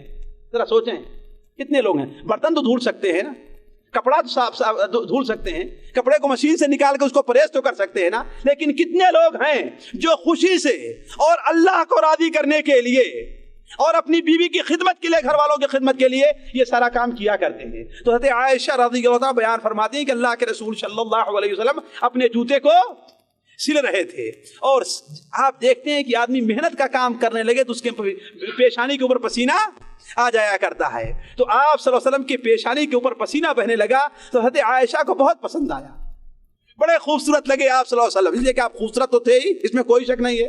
حسن یوسف دم عیسیٰ یدے بیضا داری، آپ خوبصورت تو تھے ہی. تو حضرت عائشہ مسکرانے لگی، حضرت عائشہ مسکرانے لگی اور ہنسنے لگی. آپ نے فرمایا عائشہ کیوں ہنس رہی ہو؟ کہا اے اللہ کے رسول صلی اللہ علیہ وسلم، اگر فلاں شاعر زندہ ہوتا تو اس نے اپنی معشوقہ اور محبوبہ کے شان میں جو شعر کہا ہے وہ آپ کے بارے میں کہتا. کہا وہ شعر کیا ہے عائشہ بتاؤ تو. تو حضرت عائشہ نے وہ شعر سنا دیا کہ وہ مبرأ من کل غبرۃ حائض وفساد مرضعۃ ودائم معضلی واذا نظرت الى اسرۃ وجهه برقت قبرك العارض المتحلل، کہ میری معشوقہ جو ہے حیض کی گندگی سے پاک ہے، دودھ پلانے والی عورت کی گندگی سے پاک ہے کہ نہیں؟ اسے کوئی خطرناک بیماری نہیں لاحق ہے، میری معشوقہ کو کوئی خطرناک بیماری لاحق نہیں ہے. اور اگر تم اس کے چہرے کی طرف دیکھو گے تو وہ چہرہ ایسا چمکتا ہے گویا کہ چاند ہو. تو اگر وہ شاعر زندہ ہوتا تو یہ شعر آپ ہی کے بارے میں کہتا، اس لیے کہ اس شعر کے آپ سے بڑھ کر کے کوئی دوسرا مستحق نہیں ہو سکتا ہے. تو عرض کرنے کا مقصد یہ ہے کہ اللہ کے رسول صلی اللہ علیہ وسلم اہل خانہ کی ضروریات کا دھیان رکھا کرتے تھے. اگر اس تفصیل کو میں رکھنے لگوں کہ اہل خانہ کی ضروریات کو دھیان کیسے رکھا جائے تو یہ بات بہت آگے بڑھ جائے گی. میں اپنی بات آگے جو مجھے کہنی ہے میں نہیں کہہ پاؤں گا. تیسری چیز یا چوتھی چیز جس کا اہتمام ایک شوہر کے لیے ضروری ہے اور کامیاب شوہر کی ایک نشانی ہے وہ یہ ہے کہ نفسیات کو پہچانے. میاں اپنی بیوی کی نفسیات کو پہچانے، شوہر میاں اپنی بیوی کی اور بیوی اپنے شوہر کی نفسیات کو پہچانے. جب تک نفسیات کو انسان نہیں پہچانے گا اس کے ساتھ اس کی شہر شان کوئی معاملہ نہیں کر سکتا. اسی لیے تو حدیث شریف میں آتا ہے فَآتِ كُلَّ ذِي حَقٍ حقا، ہر ایک کو اس کا حق دے دو. آپ نے حضرت عائشہ کو مخاطب کر کے فرمایا تھا اے عائشہ انزل الناس منازلہم، لوگوں کو جو جس مقام کا آدمی ہے اس کے مقام میں رکھو، جو جس مقام کا آدمی ہے اسے اس کے مقام میں رکھا جائے. تو اللہ کے رسول صلی اللہ علیہ وسلم اپنے اہل خانہ کی نفسیات کو اچھی طریقے سے پہچانتے تھے اور آپ صلی اللہ علیہ وسلم نے اس کے اندر کامیابی حاصل کی اور ہمیں یہ تعلیم دی کہ ہم جو ہے ان کی نفسیات کو پہچانے. مثال کے طور پر دیکھیے انسانی فطرت میں ہے اور خصوصی طور پر بچے اور عورتیں ان کی فطرت میں ہے کہ روزانہ کی جو روٹینی زندگی ہوا کرتی اس سے نکل کے کہیں باہر بیٹھنا چاہتا ہے کہ نہیں. اسی لیے عمومی طور پر دیکھیں یہاں ہفتے میں جو سعودی کام کرتے ہیں تو بدھ اور جمعرات اور جمعہ کو نکل جاتے ہیں کہیں استراحہ میں چلے گئے یا باہر بر میں چلے گئے یا میدان میں چلے گئے. تو عمومی طور پر انسان کی ایک فطرت ہوتی ہے، بچے ہیں تو یا عورتیں ہیں تو، کہ ایک چہار دیواری کے اندر جو بند ہیں، خاص طور پر اگر گھر چھوٹا ہے تو ہے کہ نہیں ہے، جو بالکل ان کو جو ہوا مل رہی ہے یا تو بناوٹی ہوا ہے ایئر کنڈیشن وغیرہ کی، اور اگر باہر کی ہوا ہے تو وہ ہوا دھواں اور گندگیوں سے بالکل اٹی ہوئی ہے. وہ چاہتے ہیں کہ باہر نکل کر کے اسی خودی فضا کے اندر بیٹھے ہیں. اور بہت سے لوگ اس کے اندر ناکام رہتے ہیں. کیوں؟ اس لیے کہ دنیا کمانے کے اندر اس قدر مشغول رہا کرتے ہیں کہ وہ اپنے بیوی بچوں کے وقت نہیں دے پاتے.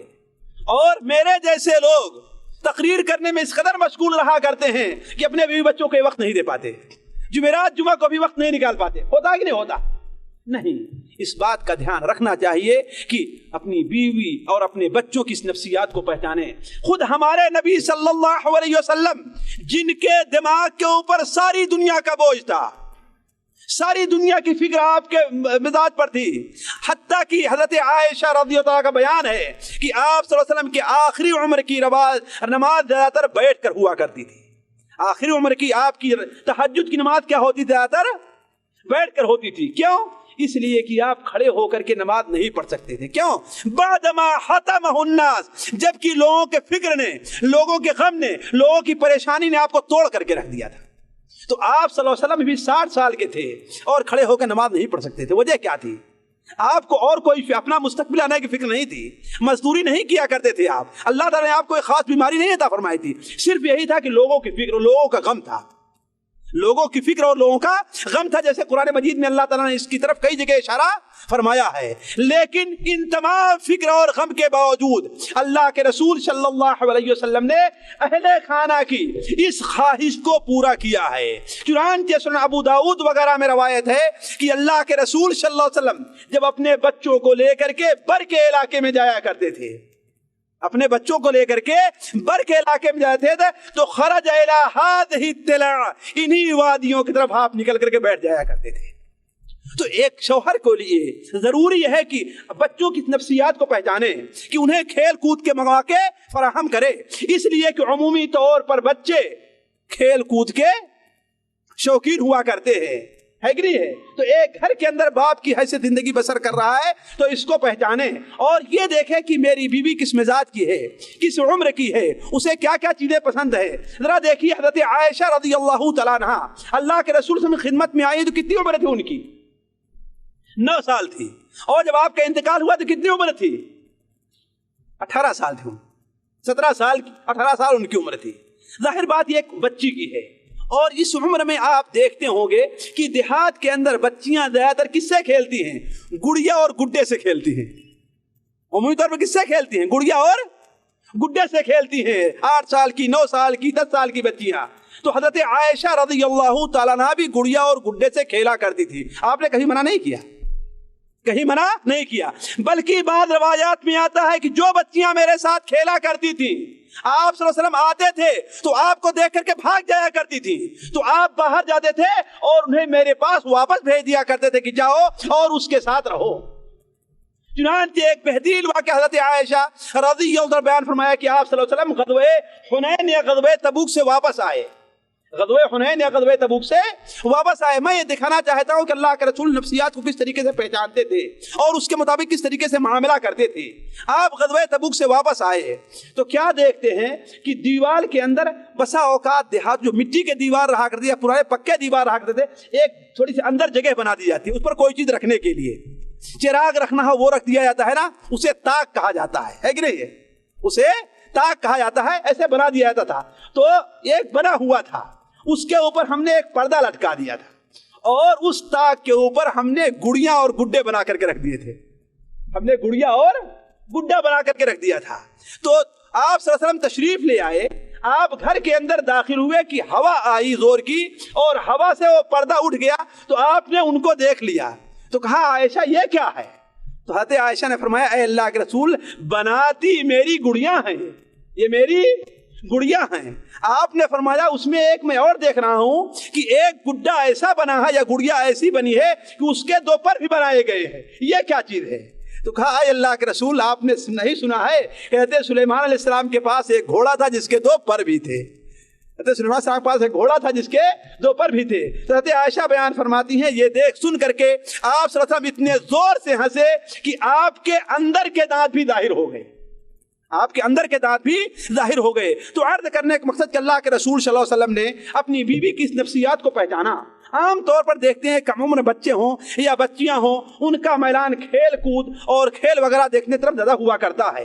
اللہ کے رسول صلی اللہ علیہ وسلم تمام مشغولیت کے باوجود بھی، تمام غم کے باوجود بھی، بلکہ میر جس کے جو شعر یہ کہتا ہے وہ سب سے زیادہ فٹ اللہ کے رسول صلی اللہ علیہ وسلم پر آ رہا ہے کہ خنجر چلے کسی پہ تڑپتے ہیں امیر، خنجر چلے کسی پہ تڑپتے ہیں امیر، سارے جہاں کا درد ہمارے جگر میں ہے۔ سب سے بڑا درد رکھنے والی کون سا جگر تھا؟ اللہ کے رسول صلی اللہ علیہ وسلم کا جگر تھا۔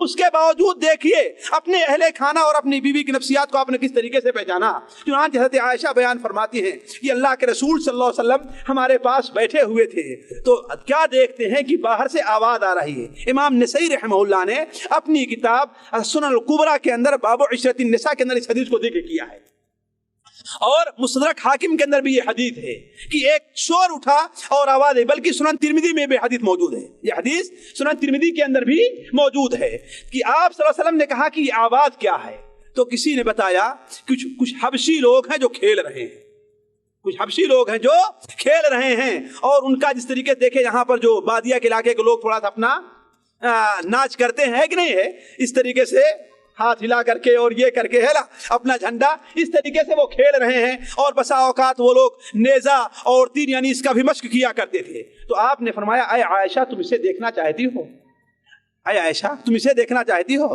حضرت عائشہ نے فرمایا کہ ہاں میں دیکھنا چاہتی ہوں. حضرت عائشہ فرماتی ہیں کہ آپ دروازے پر کھڑے ہو گئے, آپ دروازے پر کھڑے ہو گئے اور ہم نے آپ کے کندھے کے اوپر اپنا گلا رکھا, اپنا سر رکھا, اور میں ان کے کھیلوں کی طرف دیکھتی رہی اور اتنی دیر ہو گئی کہ آپ صلی اللہ علیہ وسلم نے فرمایا کہ اشبعتی اشبعتی اشبعتی, اے عائشہ کیا تو آسودہ ہو گئی؟ ہمارے خیال سے اذان کے لیے رک جائیں تو بہتر ہے. حضرت عائشہ بیان فرماتی ہیں کہ اللہ کے رسول صلی اللہ علیہ وسلم اتنی دیر تک کھڑے رہے, آپ فرماتے رہے کیا تو آسودہ ہو گئی, کیا آپ تمہارا پیٹ بھر گیا؟ میں کہتی تھی نہیں, یہاں تک کہ آپ کھڑے ہوتے ہوتے تھک گئے اور آپ کے پیر میں درد پیدا ہو گیا اور آپ بسا اوقات ایک پیر کو اٹھاتے تھے اور دوسرے پیر کو رکھتے تھے. حضرت عائشہ فرماتی کہ میرا مقصد آپ کو تکلیف دینا نہیں تھا, لیکن میں صرف یہ دیکھنا چاہیے کہ آپ میرے بارے میں کیسا جذبہ رکھتے ہیں, آپ میرا کتنا خیال رکھتے ہیں, آپ مجھ سے کتنی محبت کرتے ہیں. اور یہ میں بتانا چاہتی ہوں کہ اے لوگو تم بھی کم عمر بچیوں اور بیویوں کے جذبات کا خیال رکھو. اصل میرے بتانے کا یہ مقصد ہے کہ اے لوگو تم بھی جذبات کا خیال رکھو, عورتوں کے جذبات کا, بیوی بچوں کے جذبات کا, اس کا خیال رکھنا چاہیے. اسی طریقے سے انسان کی ایک نفسیت یہ بھی ہے کہ دیکھیے عمومی طور پر انسان اپنے ہاتھ سے اپنا حق لینا چاہتا ہے کہ نہیں؟ انسان کی فطرت میں یہ ہے. اسی لیے اگر کوئی آدمی کسی سے اپنا حق لے سکتا ہے, آپ اسے خاموش کرانا چاہیں یا اس کا ہاتھ روکنا چاہیں تو خوش نہیں ہوتا ہے. انسان کی فطرت میں کہ نہیں فطرت میں؟ آپ صلی اللہ علیہ وسلم نے اس نفسیت کو ہی پہچانا ہے, اور جہاں پر جائز معاملہ تھا آپ نے اسے منع نہیں کیا ہے. بہت سی مثالیں, اس کی صرف ایک مثال میں دیتا ہوں, صرف ایک مثال دیتا ہوں. حضرت عائشہ رضی اللہ عنہ بیان فرماتی ہیں کہ میرے پاس حضرت سودا ایک بار آ گئی, حضرت سودا ایک بار آ گئی ہیں, تو ہم نے حلوے جیسا ایک کھانا پکایا تھا, گیلا جیسے, جس کو ہریسہ کہتے ہیں. جیسے اس کی قریب کی مثال جو دے سکتے ہیں, یہ یہاں پر جریش نہیں پکتی ہے, اس کی قریب کی مثال یہ ہو سکتی ہے, وہ ہم نے پکایا تھا. تو وہ میرے پاس آ گئی, اللہ کے رسول صلی اللہ علیہ وسلم بیٹھے ہوئے تھے, تو ہم نے ان سے کہا کہ لو کھاؤ. تو اپنے سواد کے گھر میں انہوں نے بھی کھانا پسند نہیں کیا, کہا کہ میں نہیں کھاؤں گی. تو حضرت عائشہ فرماتی کہ ہم نے کہا کھاؤ, ورنہ یہ اٹھا کر تمہارے منہ پر لیپ دوں گی میں. چنانچہ کھانے کے لیے تیار نہیں ہوئی تو تھوڑا سا ہم نے ہریسہ اٹھایا اور ان سے ان کے منہ کے اوپر اسے ہم نے لیپ کر دیا. آپ صلی اللہ علیہ وسلم ہنسنے لگے اور کہا سودا تو اپنا بدلہ کیوں نہیں لے لیتی ہو, تو اپنا بدلہ کیوں نہیں لیتی؟ آج حضرت سودا نے بھی لیا اور حضرت عائشہ کے منہ کے اوپر لیپ کر دیا اس کو, ہے کہ نہیں ہے؟ آپ لوگوں کی یہ چیز ایک معمولی سی لگے گی اور ایک بیکار, حالانکہ بیکار نہیں ہے. آپ صلی اللہ علیہ وسلم کو کوئی عمل بیکار نہیں ہے. ذرا غور کریں کہ ایک عورت کی یا ایک انسان کی نفسیت ہے کہ اپنے ہاتھ سے اپنا بدلہ لے. اسی طریقے سے سنن نسائی وغیرہ میں ایک روایت ہے کہ حضرت زینب ایک بار اللہ کے رسول کی خدمت میں آئیں اور حضرت عائشہ وہاں بیٹھی تھی اور حضرت عائشہ کو برا بھلا کرنا شروع کر دیا. حضرت عائشہ فرماتی کہ اللہ کے رسول کی بیویوں میں اتنی نماز پڑھنے والی, اتنی صدقہ خیرات کرنے والی, اتنی آخرت کے بارے غور کرنے کوئی دوسری عورت مجھے نہیں نظر آئی. لیکن ظاہر بات فطرتی طور پر عورت عورت ہے, خاص اپنے سوت کے بارے میں ہے نا, اپنی سوگن کے بارے میں. چنانچہ مجھے سنانے لگی ادھر ادھر کی, اور اللہ کے رسول صلی اللہ علیہ وسلم وہاں پر کھڑے تھے. اللہ کے فرمایا کہ عائشہ تم اس کا جواب نہیں دے سکتی. تو حضرت عائشہ فرماتی کہ میں بھی ان کا جواب دینے لگی, یہاں تک کی بات کرتے کرتے ان کا گلا خشک ہو گیا اور ان سے کوئی بات نہیں بن پائی. تو اللہ کے رسول نے کہا کہ یہ بھی اپنے باپ کی بیٹی, صرف تمہیں اکیلے بولنا نہیں جانتی. تو عرض کرنے کا مقصد اس طریقے سے بہت سے مواقع آئے کہ اللہ کے رسول صلی اللہ علیہ وسلم نے بھی یہ موقع دیا کہ انسان کی ایک فطرت ہے, وہ بھی کہہ کر کے اپنے دل کی بھڑاس کو نکال لے. اس طریقے سے بہت سے مسائل ہیں کہ اللہ کے رسول کس طریقے سے اللہ کے رسول صلی اللہ علیہ وسلم نے نفسیات کو پہچانا ہے اور اس کے اوپر عمل کیا. اور یہی میرے کہنے کا مقصد ہے کہ ضرورت ہے کہ شوہر اپنی بیوی کی نفسیت کو پہچانے, بیوی اپنے شوہر کی نفسیت کو پہچانے اور اس کو پورا کرنے کی, جائز کی حد تک اسے پورا کرنے کی کوشش کرے. آخری چیز یہ ہے, اس لیے کہ 7:30 ہو گئے ہیں, آخری چیز یہ ہے جو ہم نے کہا تھا ایک کامیاب شوہر کے صفات کے سلسلے میں, وہ یہ ہے کہ اللہ تعالیٰ کے حقوق کو فراموش نہ کرے. یہ دنیا کا کوئی آدمی نہیں کہے گا, مغرب کا کوئی آدمی یہ نہیں کہے گا, مغربی آدمی ہے کہ نہیں, کافر کوئی آدمی نہیں کہے گا, لیکن ایک مومن کی حد تک ہمیں اور آپ کو اس پر غور کرنا چاہیے کہ ایک میاں بیوی زندگی صرف حیوانی زندگی نہ رہ جائے, ایک میاں بیوی زندگی صرف ایک دنیا کی زندگی نہ رہ جائے. اس لیے کہ جنسی خواہشات کو پوری کر لینا, کھا لینا اور کھلا لینا, یہ اگر صرف ہمارا مقصد یہی ہے تو یہ چیزیں تو ایک حیوان بھی کر لیتا ہے. ایک چڑیا ہے اپنے بچے کو کھلا لیتی ہے, ایک بھینس ہے اپنے بچے کو دودھ پلا لیتی ہے کہ نہیں ہے, لیکن ہم نے اللہ تعالیٰ کے لیے کیا کیا ہے؟ تو یہ ایسی چیز ہے جس کو کبھی بھی نہیں بھولنا چاہیے. یعنی کہنے کا مطلب یہ ہے کہ اپنے بیوی کو, اپنے بچوں کو دین کی تعلیم سے غافل نہیں رکھنا چاہیے. اور جس کا اثر آپ یہ دیکھیں کہ اللہ کے رسول صلی اللہ علیہ وسلم نے اسے کبھی نہیں بولا. اور آج دنیا کی سب سے بڑی عالم عورت کون ہے؟ حضرت عائشہ رضی اللہ عنہا. اس سے بڑی عالمہ عورت کوئی دنیا کے اندر پیدا نہیں ہوئی اور نہ پیدا ہوگی. تو یہ کیا تھا؟ اللہ کے رسول صلی اللہ علیہ وسلم کی تعلیمات تھی کہ آپ نے تعلیمات دی. بلکہ یہیں تک نہیں, آپ صلی اللہ علیہ وسلم رات کو نماز پڑھتے تھے, پھر بھی تہجد کی نماز پڑھنے کے لیے اٹھایا کرتے تھے. اس لیے تہجد کی نماز پڑھنا کیا ہے؟ یہ آخرت کا معاملہ ہے. یہاں ہم تو خود نہ فجر کے لیے اٹھتے ہیں اور بیوی کو کب اٹھائیں گے؟ تو عرض کرنے کا مقصد یہ ہے کہ یہ ایسا پہلو ہے جسے کبھی بھولنا نہیں چاہیے. یعنی اچھے کام کا انہیں حکم دیا جائے اور بری بات سے روکا جائے, بری بات سے روکا جائے. چنانچہ اللہ کے رسول صلی اللہ علیہ وسلم نے ایک بار حضرت عائشہ کو دیکھا کہ حضرت عائشہ کہہ رہی تھی کہ اے اللہ کے رسول صلی اللہ علیہ وسلم, یہ فلاں یہودی اور ناٹی کھوٹی جو ہے صرف وہی آپ کے لیے کافی ہے. کس کے بارے میں؟ حضرت صفیہ کے بارے میں. اللہ کے رسول غصہ ہوئے اور کہا کہ اے عائشہ, تم نے وہ بات کہہ دی ہے کہ اگر اسے سمندر میں ڈال دیا جائے تو سمندر کا پانی گندا ہو جائے. کہا اے اللہ کے رسول, ہم نے کوئی ایسی بات تو نہیں کی, ہم نے صرف یہی کہہ دیا کہ ہاں صفیہ ناٹی کھوٹی سی ہے. کہا کہ ہاں مجھے یہ پسند نہیں ہے کہ میرے سامنے کسی طریقے سے برائی کی جائے. دیکھیے غلط بات دیکھی, فوراً آپ نے ٹوک دیا. تو اس طریقے سے اپنے بیوی, اپنے بچوں, یا بیوی اگر شوہر کے لیے کوئی ایسی غلط بات دیکھ رہی ہے تو اس کا شرعی فرض بنتا ہے کہ فوراً اس کے اوپر ٹوکے اور اس چیز کو اس سے دور کرنے کی کوشش کرے. آپ صلی اللہ علیہ وسلم نے بڑی بہترین ایک حدیث بیان فرمائی کہ اللہ تبارک و تعالی اس شوہر سے خوش ہوتا ہے جو رات کو نماز پڑھنے کے لیے اٹھتا ہے اور اپنی بیوی کو بھی اٹھانا چاہتا ہے. اگر وہ نہیں اٹھتی تو اس کے منہ پر پانی کے چھینٹے مار دیتا ہے نا. اور اس عورت سے بھی خوش ہوتا ہے جو رات کو نماز پڑھنے کے لیے اٹھتی ہے اور اپنے شوہر کو بھی اٹھاتی ہے, اور جب وہ نہیں اٹھتا تو اس کے منہ کے اوپر ٹھنڈے پانی کے چھینٹے مار دیتی ہے. تو عرض کرنے کا مقصد کہ یہ تعاون ہونا چاہیے میاں بیوی کے درمیان دینی معاملات کے اندر بھی. اور آخری بات جو مجھے کرنی ہے وہ یہ ہے کہ یہ بڑی کوشش ہونی چاہیے, بہت زیادہ کوشش ہونی چاہیے کہ میاں اور بیوی کا اصل مقصد کیا ہے؟ آخرت حاصل کرنا ہے, دنیا حاصل کرنا نہیں ہے. اور اللہ کے رسول صلی اللہ علیہ وسلم نے اس چیز کو اسے مکمل طریقے پر ادا کیا تھا کہ آپ کے اہل خانہ بھی اپنے گھر کے اندر کھانے پینے کی سال بھر کا کوئی خرچہ نہیں, جائز ہے رکھنا لیکن نہیں رکھا کرتے تھے. بلکہ حضرت عائشہ رضی اللہ تعالیٰ عنہ کی تربیت اس سلسلے میں اس طریقے سے ہوئی تھی کہ حضرت عبداللہ ابن زبیر اپنی خالہ حضرت عائشہ رضی اللہ تعالیٰ عنہ کے لیے, حضرت کے خرچ کے لیے ہزاروں درہم اور دینار بھیجا کرتے تھے, لیکن وہ دوسرے دن کے لیے اسے باقی نہیں رکھتی تھی بلکہ اسے خرچ کر دیا کرتی تھی.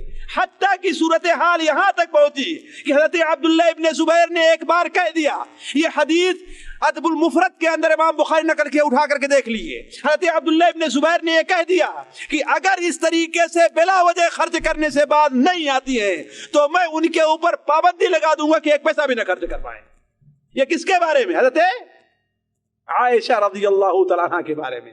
حضرت عائشہ نے جب یہ بات سنی تو کہا کہ عبداللہ میرے بارے میں یہ کہتا ہے, وہ میرے اوپر پابندی لگانے والا ہے, ٹھیک ہے میں اس سے کبھی گفتگو نہیں کروں گی.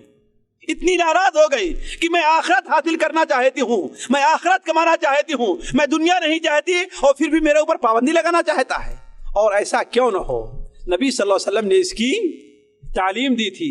آپ لوگوں نے بار بار وہ قصہ سنا ہوگا، سنن ترمذی وغیرہ میں ہے کہ اللہ کے رسول صلی اللہ علیہ وسلم کے ہاں ایک بار بکری ذبح ہوئی تو آپ نے اسے غریبوں میں تقسیم کرنے کا حکم دے دیا۔ تھوڑی دیر کے بعد آپ آئے تو آپ نے پوچھا کہ بکری کا کچھ حصہ باقی ہے کہ سب تقسیم ہو گیا؟ تو ازواج مطہرات نے کہا کہ سارا کا سارا حصہ تقسیم کر دیا گیا ہے، صرف ایک ٹانگ باقی رہ گئی ہے۔ تو آپ نے کیا جواب دیا تھا؟ سارا کا سارا حصہ باقی رہ گیا ہے، صرف ایک ٹانگ ہی نہیں باقی ہے کہ نہیں ہے؟ اس لیے کہ جو ہم کھا لیں گے اس کا ہمیں کوئی اجر ملنے والا نہیں ہے، اور جو چیز خرچ کر دیا وہ ہمارے لیے باقی ہے نا؟ تو سارا کا سارا حصہ باقی ہے، صرف ایک ٹانگ کے علاوہ۔ اسی لیے کسی شاعر نے صحیح کہا ہے کہ خود نہ کھاتے تھے اور اوروں کو کھلا دیتے تھے، خود نہ کھاتے تھے اور اوروں کو کھلا دیتے تھے۔ کتنے صابر تھے محمد کے گھرانے والے، اللہم صلی علی محمد۔ تو عرض کرنے کا مقصد ہے کہ یہ ضروری ہے کہ میاں اور بیوی کا آپس میں تعاون یہ رہے کہ آخرت کے بارے میں سوچا جائے، اپنی تربیت ایسی کی جائے، اپنا ایسا عمل کیا جائے، اپنے بچوں کی ایسی تربیت کی جائے کہ جو مستقبل میں ان کے کام آئے۔ اور یہ ایسی چیز تھی جس سلسلے میں اللہ کے رسول صلی اللہ علیہ وسلم بڑے مکمل طور پر پورے اترے تھے۔ ساتھیوں، یہ بڑا لمبا موضوع ہے اور بڑا دلچسپ موضوع ہے کہ اللہ کے رسول صلی اللہ علیہ وسلم نے ایک شوہر کی حیثیت سے کس طریقے سے زندگی گزارا ہے، اور بہت سے پہلو کو ہم نے ابھی چھوڑ دیا۔ کیوں؟ اس لیے کہ وقت اس کا ساتھ نہیں دے رہا ہے۔ بس آخر میں ہی اللہ تبارک و تعالیٰ سے دعا ہے کہ اللہ تبارک و تعالیٰ ہمیں اور آپ کو نبی کریم صلی اللہ علیہ وسلم کے سنت کے مطابق عمل کرنے کی توفیق عطا فرمائے۔ اللہ تعالیٰ ہمارے اور آپ کے دل میں، ہمارے خواہ شوہر ہیں، خواہ ہماری بہنیں ہیں، خواہ بیویاں ہیں، ان کے دل کے اندر اللہ کے رسول صلی اللہ علیہ وسلم کی سنت اور ان کا طریقہ اور اس کی محبت کو ڈال دے، تاکہ اسی کے مطابق اپنی زندگی بسر کریں۔ اللہ تعالیٰ سے دعا ہے کہ اللہ تعالیٰ ہمارا اور آپ کا یہاں پر اکٹھا ہونا قبول کرے۔ یہاں جمع ہونے کی برکت سے اللہ تعالیٰ ہمارے اور آپ کے گناہوں کو معاف کرے۔ اللہ تبارک و تعالیٰ یہاں جمع ہونے کی برکت سے ہم میں سے ہر چیز کی ضروریات کو پوری کر دے۔ اللہ تعالیٰ سے دعا ہے کہ اگر کسی میاں بیوی کے درمیان کسی بھی قسم کی جہالت کی بنیاد پر، غلطی کی بنیاد پر، شیطان کے ولغلے کی بنیاد پر کسی قسم کی ناچاکی اور اختلاف ہے تو اللہ تبارک و تعالیٰ اسے دور کرے اور دونوں کے درمیان میں محبت پیدا کر دے۔ سبحانک اللہم و بحمدک، اشہد ان لا الہ الا انت، استغفرک و اتوب الیک۔ اللہ تعالیٰ شیخ محترم کو جزائے خیر عنایت فرمائے۔ میں اپنی ماں اور بہنوں سے گزارش کروں گا کہ وہاں پر پیپر پہنچا دیا گیا ہے، اگر کسی کو کچھ سوال کرنا ہے تو نماز کے بعد انشاءاللہ العزیز موقع دیا جائے گا۔ آپ حضرات سوال لکھ کر کے پیپر پہ بھیج دیں، انشاءاللہ نماز کے بعد وہ سوال کا موقع دیا جائے گا۔ اور اسی طرح نماز کے بعد بچوں کو وہاں سے مردوں کی اس مجلس میں بھیجیں، تاکہ بچوں کے لیے جو ایک چھوٹا سا یعنی مسابقہ رکھا گیا ہے، ان سے کچھ سوالات کر کے بچوں کو انعامات دیے جائیں گے انشاءاللہ العزیز۔ بچوں کو نماز کے بعد یہاں پر بھیج دیں۔